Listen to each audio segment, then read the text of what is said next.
Kia ora, New Zealand. In your news today, Family First leader Bob McCoskries flew to Wellington today to present a petition of 50,000 signatures to MPs.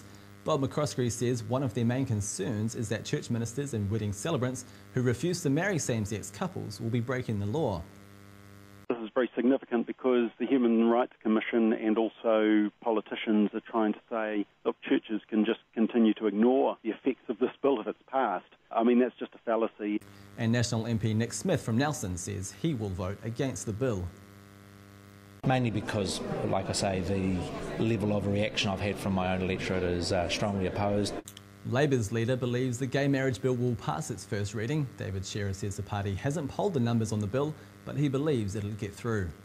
Yeah, I think it will be majority will support it, but there's certainly some people who have gone against it and some who are still making up their minds.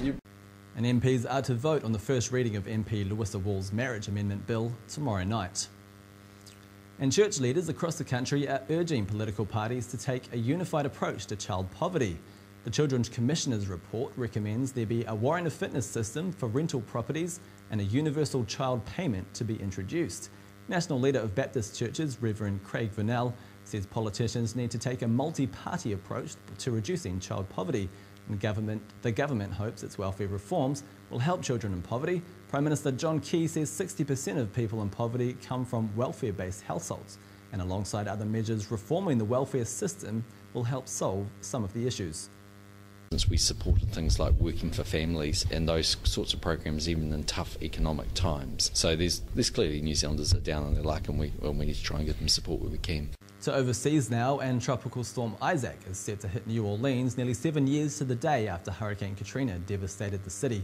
Forecasters say Isaac will intensify into a Category 1 hurricane later today, but will be far less powerful than Katrina in 2005.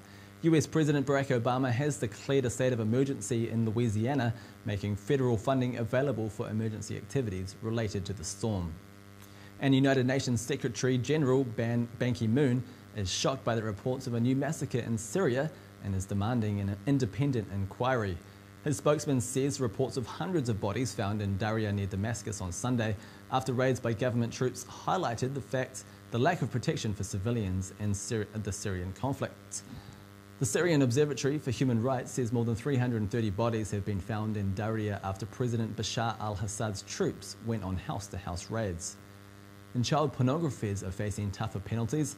Justice Minister Judith Collins says the maximum jail term for possessing, importing or exporting an objectionable publication will be doubled to 10 years and repeat offenders will face jail. Ms Collins says it'll become an offence to intentionally view child pornography over the internet without the material being downloaded or saved. In some proof, those who get hooked on smoking dope as teenagers are more likely to sport a lower IQ than their friends later in life. A study of more than 1,000 New Zealanders has found those who take cannabis in adolescence and use it for years afterwards experience an average drop of 8 IQ points when tested at age 13 and 38. Director of the Foundation of Drug and Alcohol Education, Colin Branford, talked to New Zealand's Rema this afternoon, and he says why taking drugs in teenage years is dangerous. And finally tonight, the hunt for the Lion of Essex is over.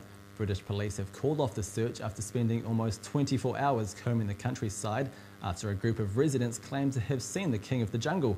Helicopters with heat-seeking equipment were used, but no big cat was found. A police spokesman says they believe what was seen was either a large domestic cat or a wild cat. Ka nui ngā karere mātua mai i te whare kōrero o Rema, Mauri ora.